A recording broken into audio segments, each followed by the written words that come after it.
Welcome to our SELLability video today. Again, this is Nick and Peter. We want to talk to you today about a subject that is brought up a lot by salespeople, and that is, what do I talk about? How do I get in real communication with my prospect? Yeah, it's the initial communication. You're meeting them for the first time. Your goal here, as we've stated in other videos, is you're really trying to establish trust from the very beginning, and you're going to need that trust to be there before you do the next step of qualifying the prospect and getting more information about their needs, wants, and their buying process, etc. So good. So what we came up with is a very simple solution to this, and it's an acronym, and that acronym is based on Core Ability Sales Training, and that acronym is CORE, C-O-R-E. Yep. And this is a very simple drill, something that you can use to your advantage when you're in front of, whether it's a business-to-business sales situation, business-to homeowner situation. And let's go through CORE and what it is. So C in CORE is common interest. Yep. So what we're going to do is we're going to find common interest, maybe a connection, a person, place, or a thing. Yeah. I mean, this is not natural for most salespeople. I think you're trying to establish this from the very beginning. I think it's maybe a little bit taken for granted, like, okay, of course everybody knows this, but it is something that you should become good at, drill on a regular basis. If you're doing it over the phone, you should definitely drill it over the phone. You want to establish some kind of common interest from the very beginning. So what we'll do is we'll go through what the C-O-R-E is, and then we'll come back. We could maybe explain it a little bit more. But sure. For C, you've got common interest. For O, we have, say, in a business, it's organization or it's occupation, sure, for example. And the R would mean relationship. Who do we know? Family, friends, that type of thing. Yeah. And E would be, in a business setting, would be expertise, discussing that person's expertise. Mm-hmm. In a more casual setting, it could be entertainment, for example. Sure, what they like to do. Mm-hmm. Good. Hobbies, that kind of thing, sure. Great. So now let's go back again to C. So it's common interest, something that we might both have same interest in something, right? So, mm-hmm. I could meet a person for the first time and notice that we both enjoy the same type of art, for example. Or we might, mm-hmm. Support the same football team. That common interest thing. That at the same time it could be just connections. Right. We both went to the same university, mm-hmm. Or the person who referred us, went to my university, and that's where we knew each other, and maybe we played football or sport or something like that. Yeah. Good. And second one again is the occupation. For example, here I am. I might be visiting you, and as a presenting some kind of accounting software. Mm-hmm. It turns out that you're an accounting major. Yep. So that occupation, right. Understanding occupation. Or maybe I had that career in the past, or maybe my wife does that, or some kind of basically similar interest in that particular occupation. Yeah. Right. Good. I mean, fundamentally, most of what we're talking about here is the art of conversation, and really at the base of it all is just interest in other people, right? Mm-hmm. I mean, that's the core here, is interest in other people, and there's a little bit of searching to get that. There's a little bit of looking and finding and so forth. There's also, as we back up a little bit before we get to that actual sales presentation, we've done a little bit of research. Mm-hmm. And if we're smart, we've gone online, we've taken a look. Right. I might have even done a little bit of research on the chief operating officer that I'm going to see, right? Right. And found out that, in fact, here are some similar realities that we have. Yes. We definitely want to do your homework in the beginning. That would be a first step before, especially in a situation where you have an appointment. Mm-hmm. If somebody's calling directly in, or they're walking in and you're meeting them, you don't have time to do that homework. But I think in many of the sales situations that we're in today, we can use the internet, we can research friends, we can use social media, that kind of thing, to do a lot of homework on our potential prospect. Yeah. Good. And then to round it off again, R is for relationships, family, friends, for example. If it's a home setting and I'm there selling a home improvement product, look, for all I know, the children could be going to the same school. Yep. Or be in the same grade, or there's something that I like about the child and want to bring it up and discuss it, family and so Sure. forth. And then the last thing, the E again is expertise, or in a private setting or a personal setting, it might be entertainment. Hey, did you see that movie? Yeah, or what do you like to do, or what do you guys do for fun or your spare time? Or I noticed that you have an interest in this particular area, or something. Yeah, like that. I might have walked into the house and there was a speedboat in the garage. Sure. And lo and behold, I think the key, though, is the secret to this is not to get into subjects that you're not familiar with. Don't pretend that you're into that, because you're just going to get yourself in trouble, right? You're going to get caught. Yeah. You're going to get caught. Yeah. And it's artificial. It's not true. Right. If it's pretty relevant that he's a San Francisco 49er fan because it's a temple to the San Francisco 49ers, and you don't like football. And look, if you're a female and you don't like football, be honest. You're not a football fan. Not a football fan. Yeah. And I guarantee you, most people will actually probably find that fun, wouldn't they? Yeah. I mean, if you were a And football it's- fan and a female said that to you, does that sound like your wife, or does that Yeah. sound like a girlfriend or whatever? Right. Yeah. Absolutely. And if you are a girl and you happen to like football, that's also Even better. Even better. We like that for sure. Yeah. Yeah. Okay, good. So remember again, it's CORE, C-O-R-E, and I think at this point maybe we'll do a little bit of a drill. Yeah, we do some drilling so you get the idea of like how this would work.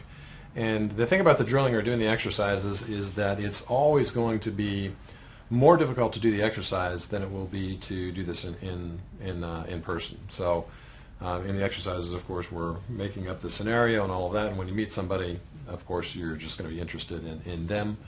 And this is going to be much easier. But again, don't underestimate this step. I think that many times as salespeople, we're so used to this is that we don't do a thorough enough job of this, and then we run into trouble later because that real common interest wasn't established, or the relationship wasn't there, or Right. we just didn't get the trust done. So that's Right. what this is all about. Good.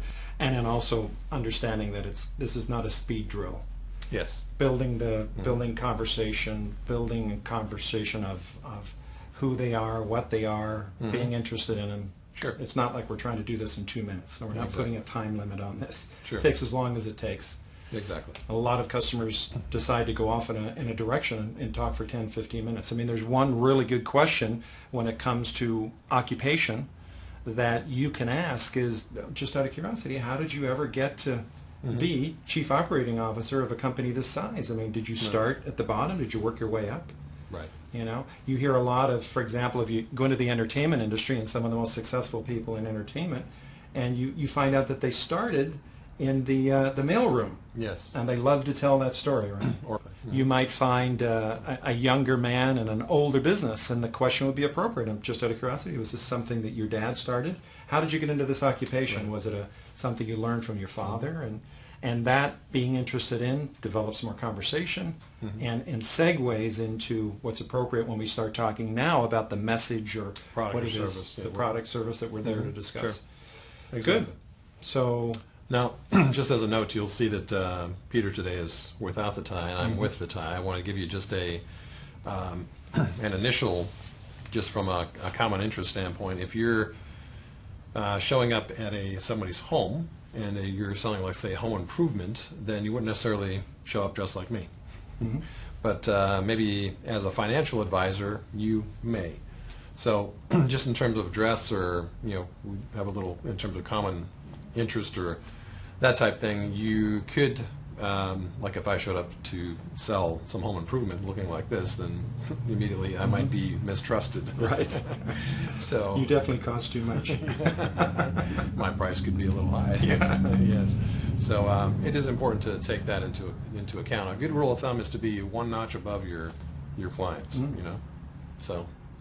So if you're seeing a doctor, for example, the least you would have on would be a jacket, shirt, Yes. and tie. Exactly. Because generally he's in a shirt and tie Sure. and his white jacket. Exactly. Yeah. Good?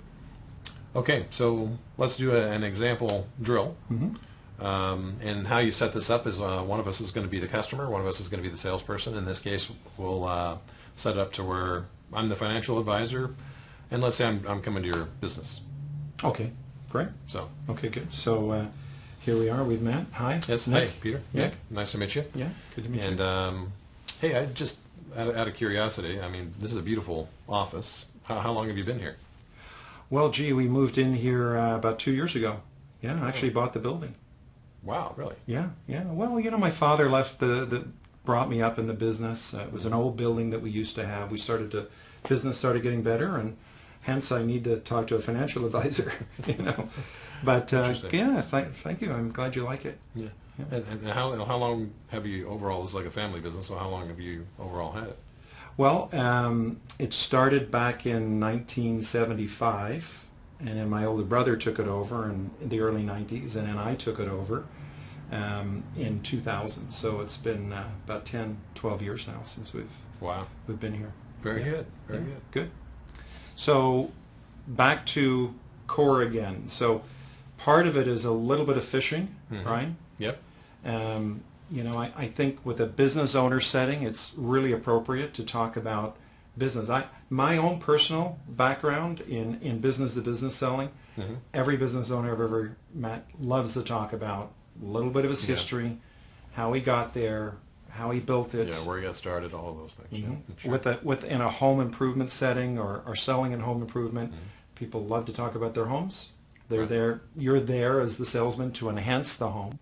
Exactly. So again, just finding something that's appropriate. And in a home improvement setting, obviously, relationships, family, and so forth, much more appropriate. Yes. In a business setting, occupation, how they got started. How they got started. Yeah. All of that is really important. And if you're lucky enough to find a similar relationship, prior school that you went to, so much the better. Yeah. So on a regular basis, you can do this type of drill. Just however it is based on what it is you're selling, you set up the exact same scenario that you're going to run into. Once, twice a week, do a drill like this, and really what you're looking for is to establish the good trust. As soon as you've got the communication flow going back and forth, then that's pretty much it on the drill. Very simple thing to do. Good. And just another tip: if you are giving the drill as the manager or the other person, where you would be very fast to what we would use the word flunk to end off or basically communicate that you didn't do it well is if it's not natural. It has to be natural. The whole process can't be forced, can't be artificial. It's got to be genuine, because underneath it again is the interest in the other person. Genuine interest. I mean, I think that's what we all have in common as salespeople. We like to help. We want to be in the business of helping. And if it's artificial, it's going to come across. People are going to notice it very quickly. Another variation you can do on this that works really well is to actually do it incorrectly. So we can also do the drill this way. Hi, how's it going, Peter? Good. How long have you been in business here? I've been in business about 10 years. Wow, great. And I've got this really great product I need to show you. And yeah, okay, buddy. I got you pegged. A red flag went off in my head there. Yeah. It was actually a bit shocking when you did it. It's just not something you're used to. But if you're a sales manager or the salesperson itself, it's important for you to feel that the other, in terms of the drill being incorrect and correct, because you actually do feel difference both ways, and in that you're going to more easily do this when you go to the real customer.